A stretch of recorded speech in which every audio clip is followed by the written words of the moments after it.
आप, आपको गेस्ट बता रहे थे तभी। अच्छा, तो लिंक से ज्वाइन किया था इसलिए वो गेस्ट आ गया था, मैं फिर जाकर के अपने ऐप से ज्वाइन किया। ओहो, ये टेक्नोलॉजी का भी पता नहीं कब क्या कुछ ठिकाना नहीं क्या हो जाए।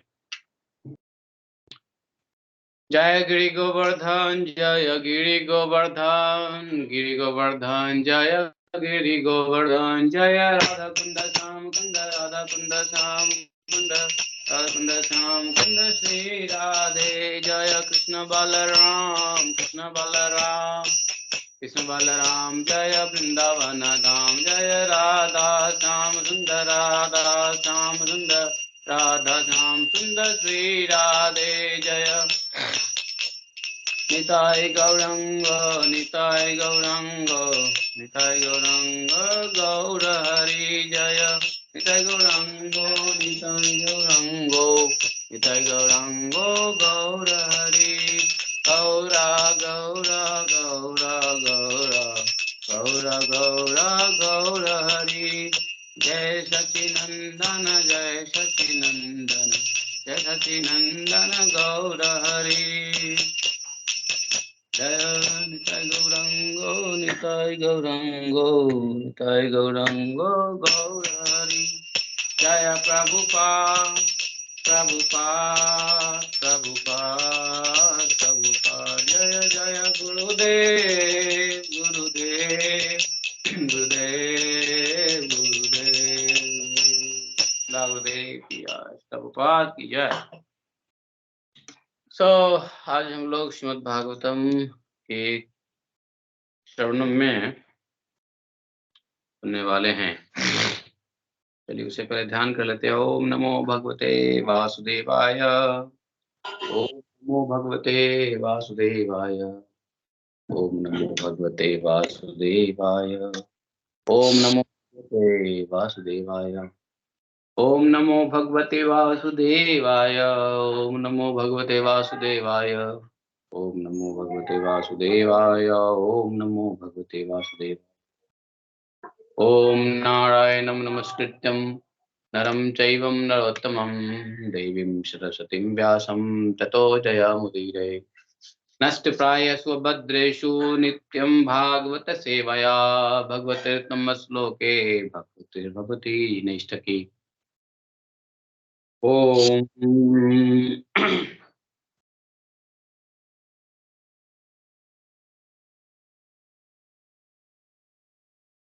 प्रभु जी आवाज नहीं आ रहे। चार्थेष्वभिघ्नस्वरार्थ तेने ब्रह्मदादि कवये मुह्यन्ति यत् सूर्यः। तेजो वारी मृदां यथा विनिमयो यतति सर्गो अमृषाम्। धम्म स्वयं सदा निरस्तकुहकं सत्यं परमं धीमहि। धर्मः प्रोजितकैतवत्र परमो निर्मत्सराणां सतां। वेद्यं वास्तुमत्र वस्तु शिवदं तापत्रयोन्मूलनम्। श्रीमद्भागवते कृते किं वा पररेश्वरः सद्यो हृदि वर्धते कृतिभिः शुश्रूभिः तत्क्षणात्। निगम कल्पतरोगलितं फलं सुखमुखादद्रवितसंयुतं पिबत भागवतं रसमालयं मुहुरः रसिका भुवि भावुकाः। हरे कृष्ण कृष्ण कृष्ण हरे हरे, हरे राम राम राम हरे हरे। हरे कृष्ण। क्या कोई कुछ बोला? तो पहले साउंड नहीं आ रहा था, अभी ठीक हो गया है। धन्यवाद। तो सुखदेव जी कहते हैं 10वां अध्याय में हम लोग आ गए हैं। बोलो भगवान रामचंद्र की जय। आज रामलीला का वर्णन होगा। 9वें स्कंद के 10वें अध्याय, भगवान श्री राम का लीलाओं का वर्णन। तो हम लोग रामलीला करेंगे अब। सुखदेव जी कहते हैं खड्वांगाद दीर्घा बाहुश्चरघुस्तमास्त पृथुश्रवः अजस्ततो महाराजस्तस्मा दशरथो अभवत्। तस्यापि भगवानेश साक्षाद ब्रह्ममयो हरिः अंशाशेन चतुर्धागात पुत्रत्वं प्रार्थितः सुरैः। लक्ष्य राम लक्ष्मण भरत शत्रुघ्न इति संज्ञा तस्यानुचरणं राजन् ऋषिभिस्तत्त्वदर्शिभिः श्रुतं हि वर्णितं भूरि त्वया सीतापतेर्मुहुः।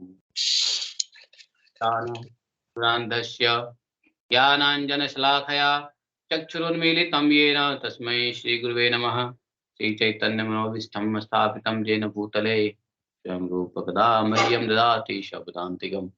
वन्देऽहं श्रीगुरोः श्रीयुतपदकमलं श्रीगुरून् वैष्णवांश्च श्रीरूपं साग्रजातं शगन रघुनाथान्वितं तं सजीवं साद्वैतं सावधूतं परिजनसहितं श्रीकृष्ण चैतन्य देवं श्रीराधा कृष्ण पादान् सदनलता श्रीविशाखान्वितांश्च। हे कृष्ण करुणा सिंधो दीनबंधो जगत्पते गोपेश गोपिका कांतम राधाकांतम नमोस्तुते।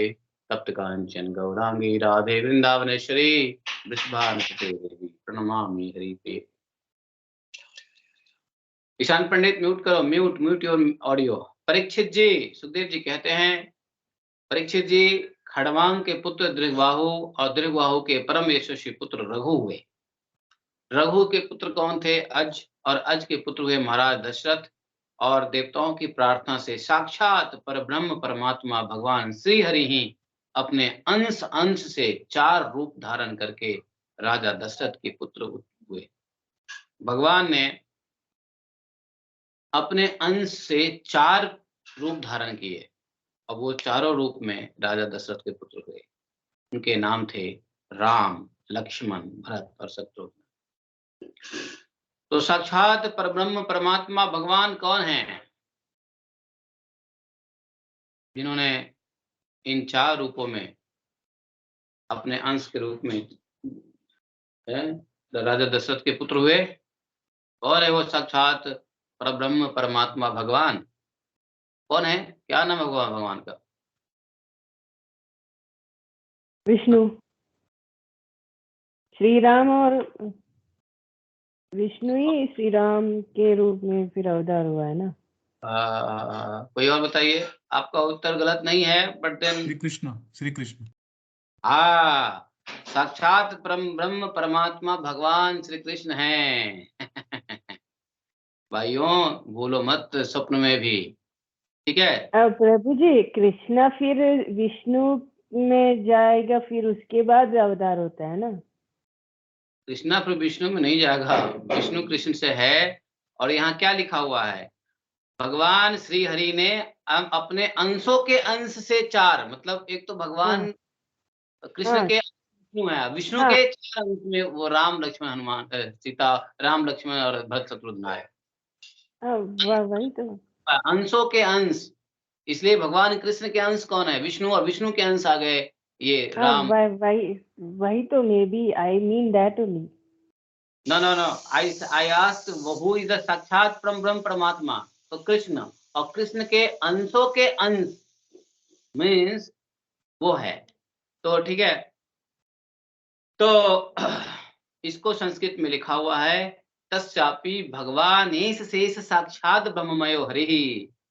मतलब उस भगवान के अंशों के अंश से ये निकले। तो विष्णु अवतार तो है, लेकिन यहाँ साक्षात ब्रह्म परमात्मा ही अंश के रूप में आए, अर्थात उनके अंश विष्णु और विष्णु के अंश ही आए।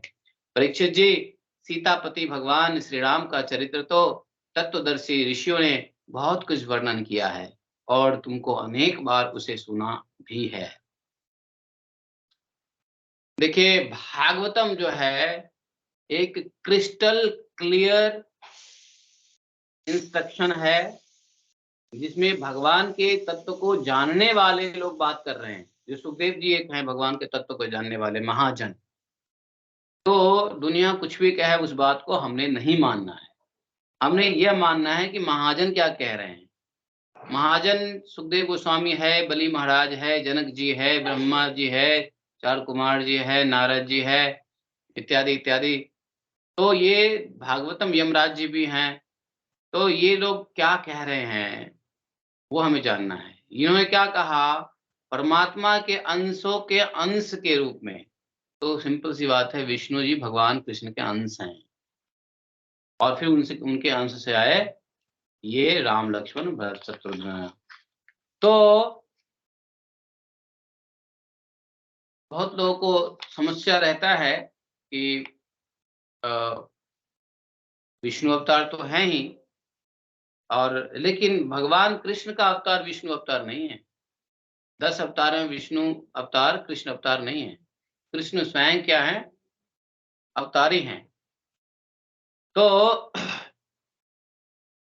और समय भगवान अपने अंशों के अंश को भेजते हैं, लेकिन वंस इन एवरी मिलेनिया भगवान स्वयं आते हैं। जैसे भगवान कृष्ण स्वयं आए हैं अभी 5000 वर्ष पहले। लेकिन उससे पहले और उसके बाद जितने भी को भेजा है, वो अपने अंशों के, कोई कला अंश है, कोई रुद्र अंश है, कोई भगवान के गुणांश हैं। तो इस प्रकार से अंश भेजते हैं, अपने अंशों के अंश को भेजते हैं। तो कहते हैं भगवान श्री राम ने अपने पिता राजा दशरथ के सत्य की रक्षा के लिए राजपाट छोड़ दिया। कौन कह रहे हैं? सुखदेव गोस्वामी। अब देखो यह रामायण है, रामचरितमानस पूरा नहीं पढ़ाएंगे सुखदेव जी। सुखदेव जी बड़े शॉर्टकट में बात करेंगे, इतना टाइम नहीं है। तो पूरे रामायण तो है ही, लेकिन यहाँ शॉर्टकट में बात करेंगे, एक चैप्टर में ही रामलीला खत्म कर देंगे।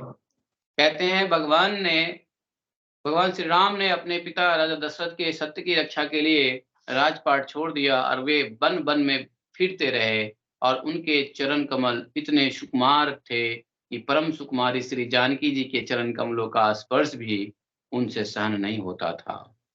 वे ही चरण जब वन में चलते चलते थक जाते, तब हनुमान और लक्ष्मण उन्हें दबा दबा कर उनकी थकावट मिटाते।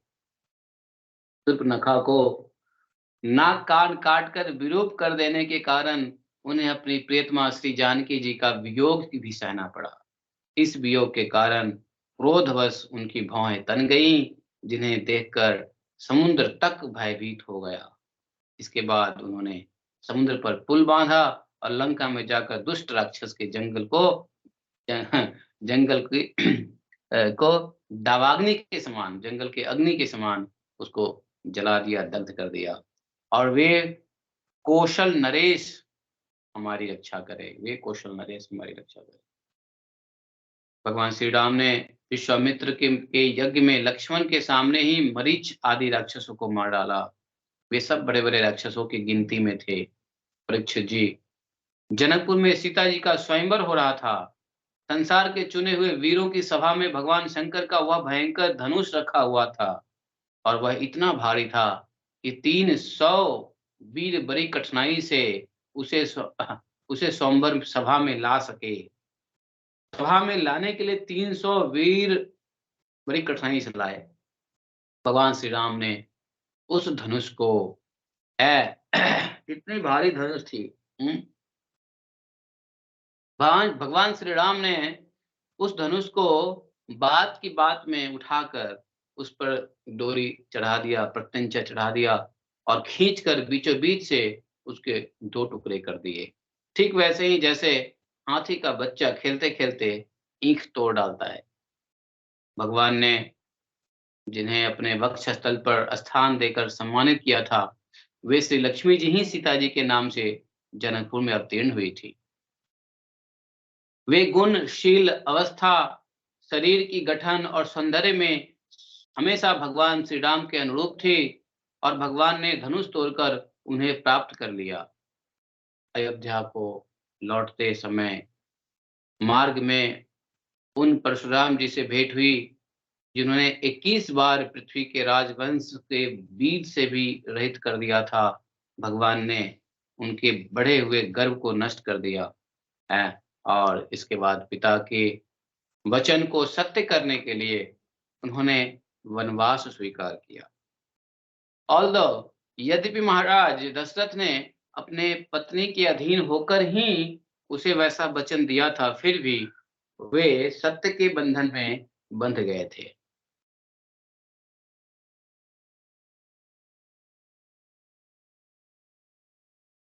ऐसा है, शास्त्र के मुताबिक स्त्री को प्रसन्न करने के लिए अगर कोई बात कह दिया गया हो, और अगर उसको न किया जाए, तो वह उसमें कोई असत्य भाषण नहीं होता है, उसमें कोई पाप नहीं लगता है। वही लिखा हुआ है कि ये जो पिता के वचन को सत्य करने के लिए, यद्यपि महाराज ने अपनी पत्नी के अधीन होकर वैसा वचन दिया था। कोई पुरुष अगर पत्नी या औरत के अधीन होकर के कोई वचन कह दे, तो उस वचन को झूठ नहीं मानते हैं, उस वचन की कोई वैल्यू नहीं होती है। अगर उस वचन को नहीं पूरा किया तो कोई पाप नहीं लगता है। फिर भी वे सत्य के बंधन में बंध गए थे, इसलिए भगवान ने अपने पिता की आज्ञा शिरोधार्य की और उन्होंने प्राणों के समान प्यारे राज्य, लक्ष्मी, प्रेमी, हितैषी, मित्र और महर्लोक को वैसे ही छोड़कर अपनी पत्नी के साथ यात्रा की, जैसे मुक्त संग योगी प्राणी को छोड़ देता है। चाहते तो राजा दशरथ कह देते कैकई से कि नहीं, मैंने ऐसा कह दिया था, ठीक है, लेकिन अब वो वचन दे दिया, ठीक है। समस्या ये नहीं है कि दशरथ अगर अपने वचन से मुकरते तो उनको पाप लगता, कोई पाप नहीं लगता, शास्त्र के मुताबिक, श्रुति के मुताबिक, वेद के मुताबिक। लेकिन राजा दशरथ की एक प्रतिज्ञा थी, प्राण जाए पर वचन नहीं जाए। मतलब प्राण चला जाए लेकिन वचन उनका असत्य ना जाए, ऐसी उनकी प्रतिज्ञा थी। इसलिए उन्होंने अपने वचन को सत्य करने के लिए कोशिश किया और किया ही।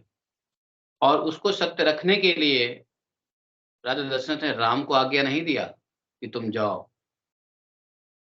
तो बल्कि उल्टे राम ने दशरथ की दुविधा को, उनके वचन को सत्य करने के लिए राम ने स्वयं इस बात को स्वीकारा था। दशरथ ने तो बताया भी नहीं था कि मैंने ऐसा-ऐसा वर दिया है। वो तो दशरथ की ऐसी स्थिति देखकर रामचंद्र जी को माता कैकेयी ने बताया। और इस दुविधा को दूर करने के लिए, हालाँकि दशरथ जी ने आज्ञा नहीं दिया राम को जाने के लिए वन में। भगवान ने स्वयं अपने पिता के अ, वचन को सत्य करने के लिए ऐसा कदम उठाया। और उन्होंने तनिक भी इस बात की, जिस वक़्त उनको पता चला कि पिताजी इस वजह से परेशान हैं, तो फिर उन्होंने उसी समय अ, अपने राज्य, लक्ष्मी और जितने भी प्रजा, भाई-बंधु सबको तुरंत छोड़ कर के वन की यात्रा के लिए निकल गए। जैसे मुक्त संग योगी प्राणों को छोड़ देता है। प्राण मुक्त संग योगी के लिए प्राण प्रिय नहीं होता है। बाकी सभी जीव के लिए प्राण से अधिक प्रिय कोई नहीं है। प्राण सभी जीवों के लिए प्रिय होता है। तो वन में पहुँचकर भगवान राम ने राक्षस राज रावण की बहन शूर्पणखा को विरूप कर दिया, क्योंकि उसकी बुद्धि बहुत ही कलुषित काम वासना के कारण अशुद्ध थी। उसके पक्षपाती खरदूषण, तीसरा आदि प्रधान भाइयों को, जो संख्या में 14,000 थे, सबको अ हाथ में महान धनुष लेकर भगवान श्री राम ने नष्ट कर दिया, मार दिया। और अनेक प्रकार की कठिनाइयों से परिपूर्ण भगवान वन में वे इधर-उधर विचरते हुए निवास करते रहे। परीक्षित जी, जब रावण ने सीता जी के रूप, गुण, सौंदर्य आदि की बात सुनी, तो उसका हृदय काम वासना से आतुर हो गया और उसने अद्भुत हरिण के वेश में मारीच को उनके पर्णकुटी के पास भेजा। पर्णकुटी, एक होता है तृणकुटी, एक होता है पर्णकुटी। पर्णकुटी होता है पेड़ के पत्तों से बना हुआ, तृणकुटी होता है पेड़ के डंठल से बना हुआ। तो पर्णकुटी के आस-पास में उन्होंने भेजा, क्या भेजा? अ, अपने मामा मरीच को हरिण के रूप में।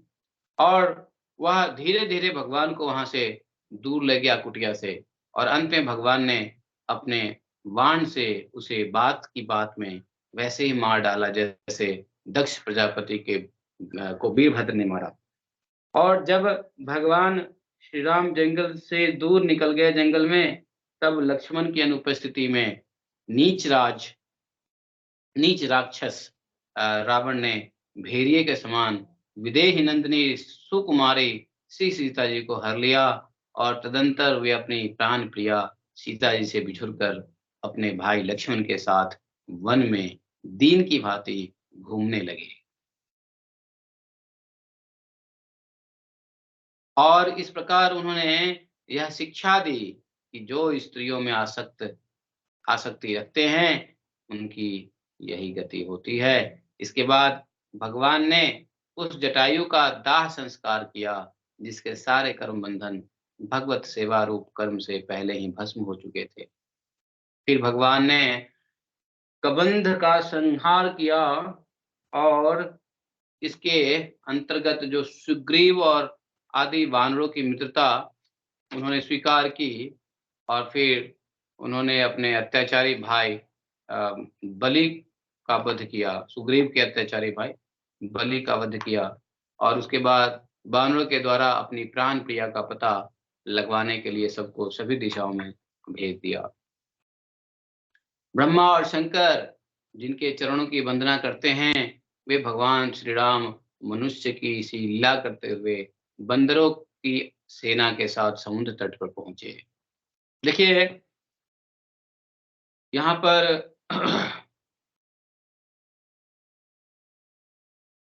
अनटोल्ड स्टोरी ऑफ रामायण में जो सीता को का हरण हुआ, एक्चुअली वह सीता नहीं थी, वह एक अदला बदली का प्रोसेस था। अग्नि के थ्रू अदला बदली का प्रोसेस था। सीता जी के कुटिया के चारों बगल जो लक्ष्मण जी रेखा डाल के गए थे, जिसको लक्ष्मण रेखा कहते हैं, जैसे ही कोई भी दुष्ट उसके आसपास में आता वो धधक जाता था। लेकिन सीता जी क्या इतनी अज्ञान थोड़ी न थी कि जिस लक्ष्मण रेखा को लक्ष्मण जी ने बांध करके गए, उस लक्ष्मण रेखा को सीता जी पार कर जाएंगी। ये सामान्य लोगों के लिए ऐसा लगता है कि सीता जी ने कुछ गलती कर दिया होगा, लेकिन सब विधि का विधान ऐसा है कि एक क्या नाम था उसका, रावण को श्राप मिला हुआ था। उसका नाम क्या था, मैं नाम भूल रहा हूँ। तो वो रावण को श्राप, हाँ, पुंजिका स्थला पुंजिका स्थला, हाँ, जो अप्सरा थी। अप्सरा थी, हाँ, वो पुंजिका स्थला उसका नाम है। आई थिंक मेरे को कुछ दूसरा नाम समझ में आ रहा था, पुंजिक स्थला। ओके, आई विल जस्ट, मेरे दिमाग में आएगा, कथा के दौरान मैं बताऊंगा। तो वो अप्सरा थी, अप्सरा ने श्राप दिया था। अप्सरा के साथ इन्होंने बदतमीजी किया, उसकी इज्जत को लूट लिया था। तो उन्होंने बोला कि मैं ही तुम्हारे मृत्यु का कारण बनूंगा। उसी अप्सरा ने उस अपने आप को अग्नि में समाहित कर लिया था और अग्नि का शरण लेकर के उसने कसम खाया था। तो फिर उसी अप्सरा ने सीता जी के साथ अदला बदली कर लिया। सीता जी को अग्निदेव ने ले लिया और अग्निदेव ने उसी अप्सरा को सीता के रूप में भेज दिया। ये एक अदला बदली का पद्धति था, मतलब सिस्टम हुआ था वहां। तो सीता जी चली गई अग्निदेव में और अग्निदेव से वो अप्सरा जो शरणागत थी अग्नि के, उसमें से निकल के वो सीता के रूप में रावण के साथ चली गई। यही हुआ। इसीलिए जब सीता जी को रावण को मार के सीता जी फिर से अग्नि परीक्षा का जो ये सब हुआ, इसीलिए हुआ कि वो अप्सरा दोबारा से अग्नि में चली जाएगी और सीता वहां से निकल के आ जाएगी। समझ गए? तो ये एक अदला बदली का सिस्टम था इस आग से, और इसलिए वो अग्नि परीक्षा हुआ। हालांकि सती सीता को अग्नि परीक्षा देने की क्या जरूरत है? माता लक्ष्मी को क्या सती होने का परिचय देने की आवश्यकता है? नहीं, वो सब अदला बदली प्रभु का। जी, ये गुप्त क्यों है? ये कहाँ पे लिखा है गुप्त? गुप्त नहीं है, गुप्त होता तो हमें कैसे पता चलता? ये गुप्त इसलिए है वही तो। हमने इस ज्ञान को रख दिया है किसी जब आप ओरिजिनल वाल्मीकि रामायण पढ़ेंगे तो आपको ये स्टोरी मिलेगी। तो बहुत सारी स्टोरीज है भगवान, तो आप अगर सही से अध्ययन करेंगे तो मिलेगा, अगर अध्ययन ही नहीं करेंगे तो कैसे मिलेगा? या अच्छे अध्ययन करने वाले संतों के साथ बैठिए तो आपको बताएंगे। तो ये एक सिस्टम थी जो लोगों को नहीं मालूम है, बट देखो हमको क्या मालूम है, ईशान पंडित को ही मालूम है। बता रहे हैं ना, वो अप्सरा थी, हाँ वो अप्सरा थी। तो यहाँ पर हाँ, और भगवान ने तो वहां पर उन्होंने उपवास और प्रार्थना करके समुद्र से रास्ता मांगा भगवान ने बंदरों के साथ।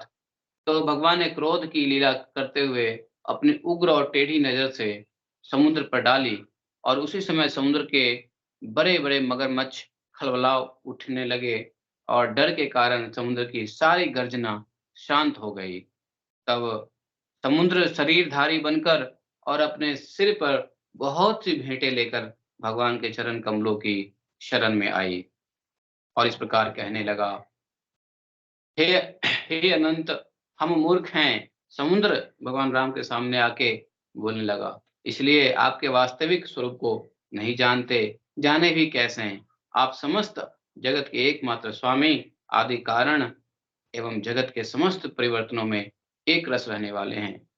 आप समस्त गुणों के स्वामी हैं, इसलिए जब आप सत्वगुण को स्वीकार कर लेते हैं, तब देवताओं की रजोगुण को स्वीकार कर लेते हैं और जब प्रजापतियों की और तमोगुण को स्वीकार कर लेते हैं, तब आपके क्रोध से रुद्रगण की उत्पत्ति होती है। हे वीर शिरोमणि, आप अपनी इच्छा के अनुसार मुझे पार कर जाइए, कोई बात नहीं। और त्रिलोकी को रुलाने वाले विश्रवा के कुपुत्र रावण को मारकर अपनी पत्नी को फिर से प्राप्त कीजिए। विश्रवा एक्चुअली यह सब प्लॉटिंग इसलिए था कि नाश तो करना था विश्रवा के पुत्र रावण को, जो पुत्र नहीं था, कुपुत्र था, जिसको समुद्र देव भी कह रहे हैं।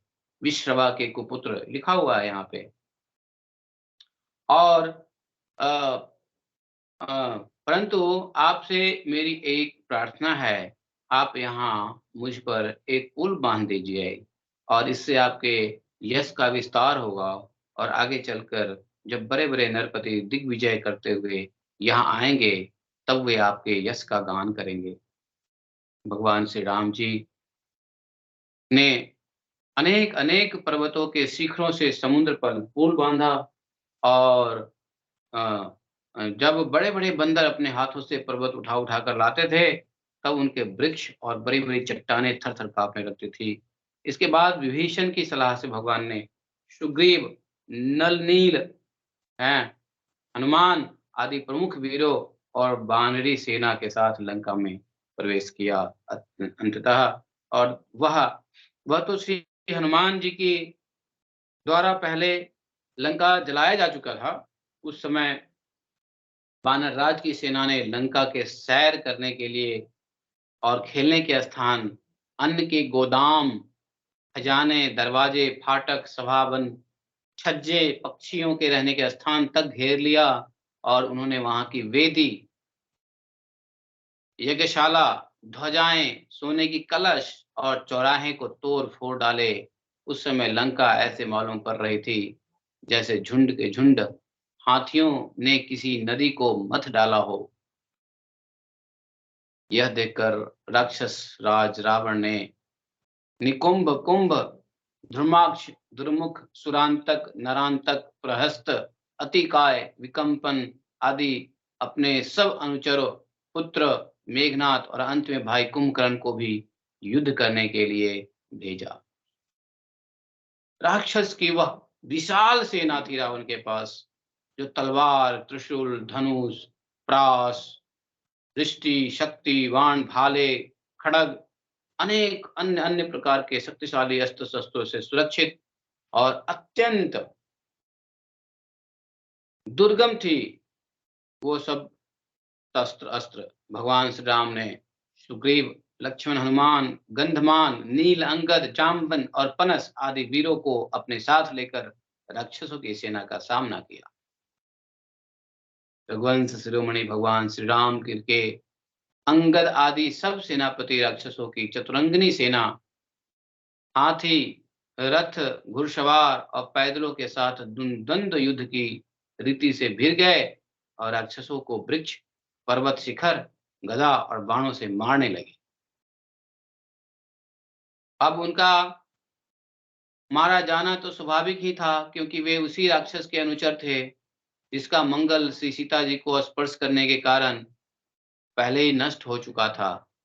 जब राक्षस राज रावण ने देखा कि मेरी सेना का तो नाश हुआ जा रहा है। तो वह क्रोध से भरकर पुष्पक विमान के ऊपर बैठ करके रावण भगवान राम के सामने आया। और उस समय इंद्र का सारथी मातली बड़ा ही तेजस्वी दिव्य रथ लेकर के राम के लिए भी लाया, क्योंकि वो रावण था विमान पे, तो इंद्र ने भगवान राम के लिए भी मातली उनका सारथी था, इंद्र स्वयं भगवान के लिए रथ लेके आ गया। और फिर उस पर श्री रामचंद्र जी विराजमान हुए, सवार हुए। रावण अपने तीखे बाणों से उन पर भगवान राम के ऊपर प्रहार करने लगा। भगवान श्री राम जी ने रावण से कहा, नीच राक्षस, तुम कुत्ते की तरह हमारी अनुपस्थिति में हमारी प्राण प्रिया पत्नी को हर लाए।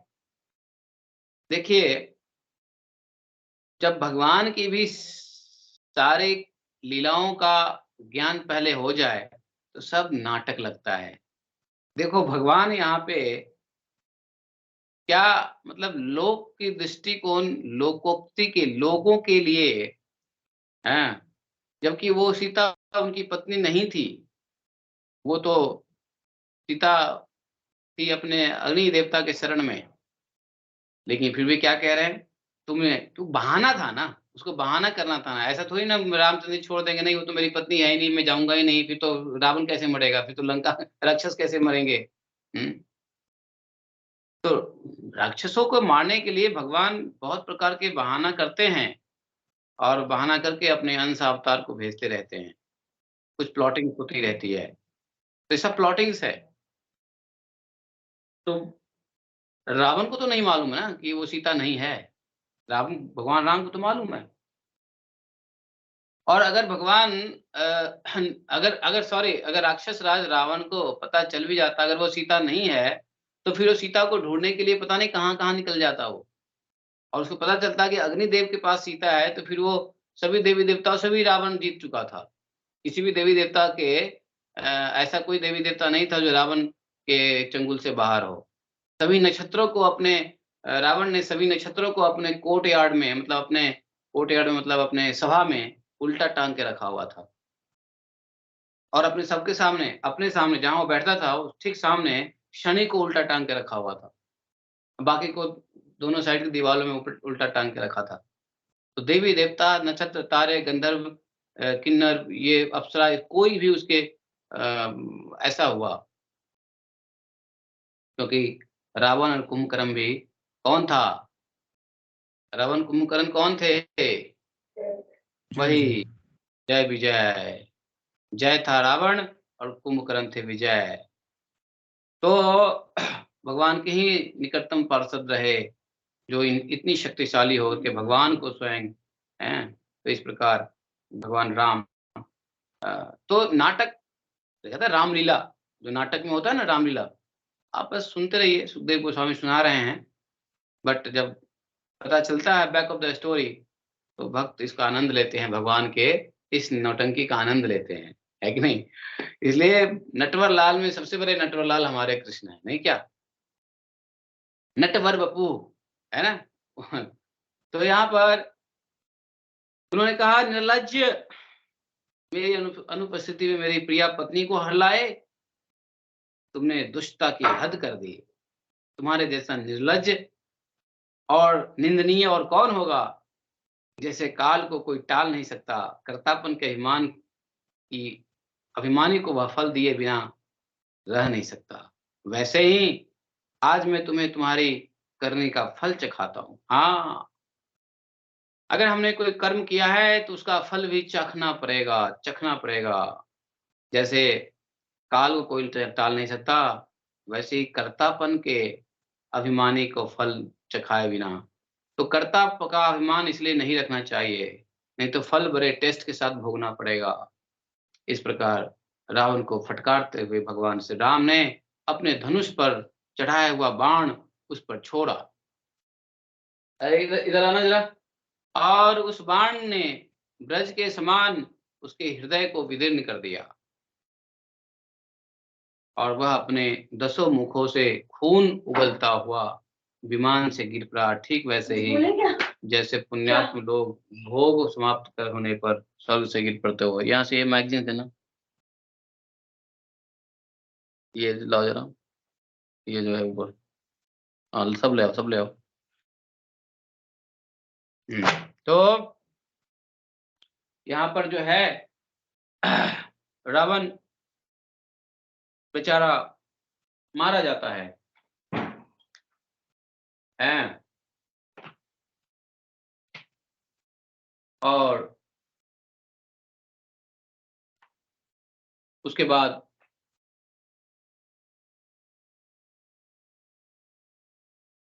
उस समय उसके पुरजन, परिजन,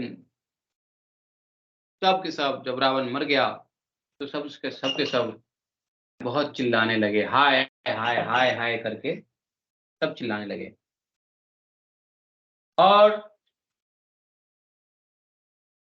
उसके बाद क्या हुआ, हजारों राक्षसियां मंदोदरी के साथ थी, जो मंदोदरी के साथ रोती हुई लंका से निकल पड़ी और रणभूमि में आ गई, है कि नहीं? रावण के लाश के आसपास सब के सब जो है रावण के शरीर को घेर करके वह सब रोने धोने लगे। और इस प्रकार उन्होंने देखा कि उनके स्वजन संबंधी लक्ष्मण जी के बाणों से छिन्न भिन्न होकर पड़े हुए हैं, तो वे अपने हाथों अपना छाती पीट कर वे अपने सगे संबंधियों को हृदय से लगा कर ऊंचे स्वर से विलाप करने लगी, हाय हाय मेरा स्वामी। रुदन करने लगा, लिखा हुआ है रुरुदः स्वसुरम दीना निघंत्य आत्मना, रुरुदः, हाय हाय करके सब रोने लगा और बोलने लगे कि मैं बेमौत मारा गया। एक दिन वह था जब आपके भय से समस्त लोकों में त्राहिमाम मचती थी।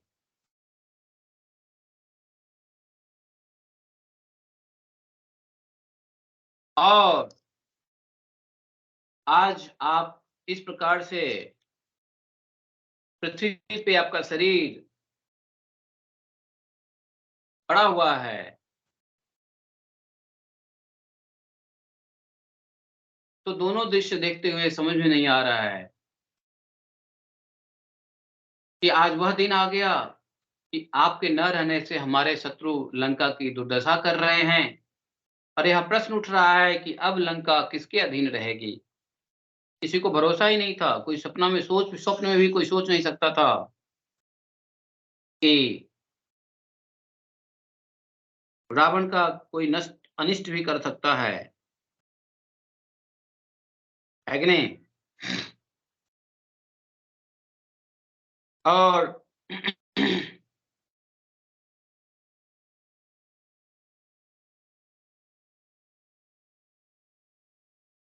आप सब प्रकार से संपन्न थे, किसी बात की कमी नहीं थी, परंतु आप काम के वश में हो गए। सबने रोते रोते सब रावण के बॉडी के आसपास में बैठे रो रहे थे, बोल भी रहे थे कि किसी भी प्रकार की कोई कमी नहीं थी, परंतु आप काम के वश हो गए और यह नहीं सोचा कि सीता जी कितनी तेजस्विनी है और उनका कितना प्रभाव है। आपकी यही भूल आपकी दुर्दशा का कारण बन गई। हाय हाय। कभी आपके कामों से हम सब और समस्त राक्षस वंश आनंदित होता था आपके, और आज हम सब, यह सारी लंका नगरी विधवा हो गई। आपका यह शरीर जिसके लिए आपने सब कुछ कर डाला, आज गधों का आहार बन गया है। मरने के बाद गधा और गिदड़ ही खा लेते हैं, और अपने आत्मा को अपने नरक का अधिकारी बना डाला। यह सब आपकी नासमझी और कामुकता का फल है।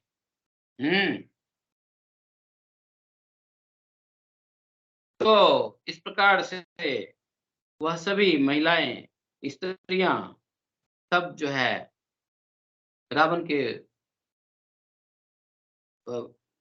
रावण को बड़ाई भी करने लगा, लेकिन बाद में उसके मिस्टेक्स को भी गाने लगा। यहाँ सुखदेव जी कहते हैं परीक्षित महाराज को, परीक्षित, कौशलाधीश भगवान श्री रामचंद्र जी की आज्ञा से विभीषण ने अपने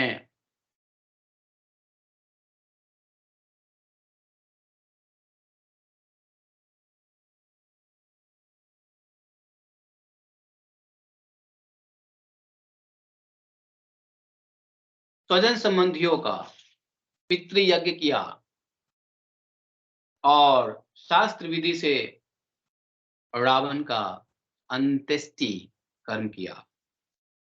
इसके बाद भगवान राम ने अशोक वाटिका के आश्रम में अशोक वृक्ष के नीचे बैठी हुई श्री सीता जी को देखा और वे उन्हीं के विरह की व्याधि से पीड़ित एवं अत्यंत दुर्बल हो रही थी। बल्कि सीता जी के रूप में वह स्त्री का नाम था वेदवती। ध्यान रहे ईशान पंडित, वेदवती उसका नाम था। वह स्त्री थी वेदवती और वह किसकी पत्नी थी मालूम है? महर्षि कुशध्वज की पुत्री थी वेदवती। जिस अप्सरा की बात कर रहे हो ना, वेदवती थी उसका नाम, और महर्षि कुशध्वज की पुत्री थी। तो वह सीता जी नहीं थी, लेकिन जैसे वो भगवान राम के बेशक एक्टिंग ही सही, वो भगवान राम को पति के रूप में वो विरह दिखा रही थी। इसका कारण क्या था मालूम है? क्योंकि वह तपस्विनी थी। वेदवती एक बहुत बड़ी तपस्विनी थी। सुन लो इस बात को। वेदवती, हरि बोल, आवाज आ रही है? इंपॉर्टेंट बात है। हाँ प्रभु। हाँ जी, हाँ जी। वेदवती एक बहुत बड़ी सिद्ध योगिनी थी, मैं आपको बताऊं। और वह एक बार हमें वो तपस्या कर रही थी, भगवान विष्णु को पति के रूप में पाने की इच्छा थी उसकी। और उसने जब वो तपस्या कर रही थी तो उसी समय रावण विश्व विजय यात्रा पे निकला था। रावण विश्व विजय यात्रा पे निकला था। चारों दिशाओं में उसने डंका बजा ली थी, तीनों लोकों पर कर लिया था। और विश्व विजय की यात्रा में निकलते हुए वह हिमालय पर्वतमाला के ऊपर जा रहा था। तो उसको एक नीचे जब उसने देखा तो उसने देखा कि कोई सुंदरी स्त्री तपस्या कर रही है। वो तो रावण इतना कामुक था कि स्त्री का झलक देखते ही उसको भनक लग जाती थी। इतना बड़ा कामुक था वो, बहुत। और उसको लगा कि कुछ कुछ तो है जंगल में, कौन है क्या है, उसको भनक लग गई। और उसने देखा कुछ स्त्री जैसी दिखाई दे रही है और वो बैठी हुई है योग मुद्रा में, ध्यान में लीन थी, ये वेदवती। वो क्या किया, अपने रथ को धीरे धीरे नीचे किया और वहां नजदीक में जाकर के देखा कि वाकई में तो खूब सुंदरी एक स्त्री है। और उसने वहां पे जाके बोला, अपने बारे में बताया कि मैं रावण हूँ। रावण को उस समय कौन नहीं जानता था? एक चींटी कीड़े मकोड़े से लेकर के बड़े बड़े सब जानते थे रावण को, क्योंकि रावण ने विश्व विजयी प्राप्त कर लिया था। तो वही वेदवती को कहा कि मैं रावण हूँ, अपना परिचय दिया और पूछा कि हे सुंदरी, तुम कौन हो और तुम इस वन में क्या करने के लिए आए हो? हैं? कौन ऐसा पुरुष होगा जो तुमको पत्नी के रूप में स्वीकार करेगा? वह भाग्यशाली पुरुष, बताओ। तो इस प्रकार से वेदवती ने शर्म के मारे आंख तो नहीं उठाई, लेकिन बोली कि मैं महर्षि कुशध्वज की पुत्री वेदवती हूँ और भगवान को ही पति के रूप में, भगवान विष्णु को पति के रूप में वरण करना चाहती हूँ और भगवान विष्णु को ही प्राप्त करना चाहती हूँ, इसलिए मैं तपस्या कर रही हूँ।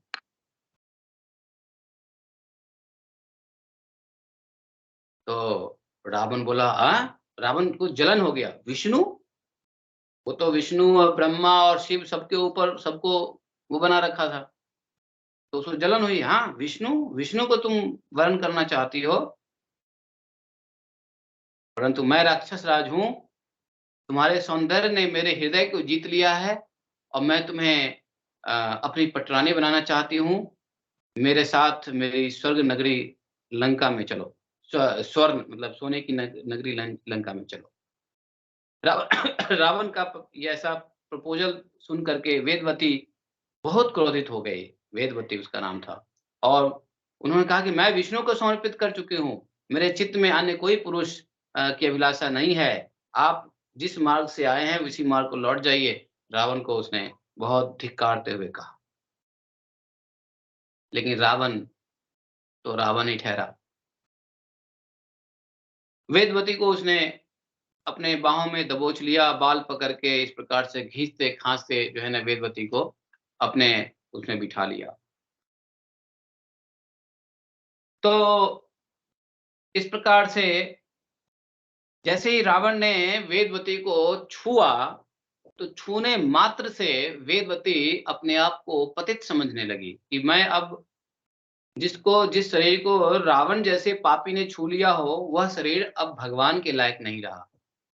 तो उसने रावण को कहा कि तुम्हारे दुष्टता और तुम जैसे राक्षसों के संपर्क से यह शरीर अब विष्णु को अर्पित करने जैसा नहीं रहा, इसलिए मैं इस शरीर को अभी त्यागती हूँ, अग्नि को मैं समर्पित करती हूँ अपने शरीर को।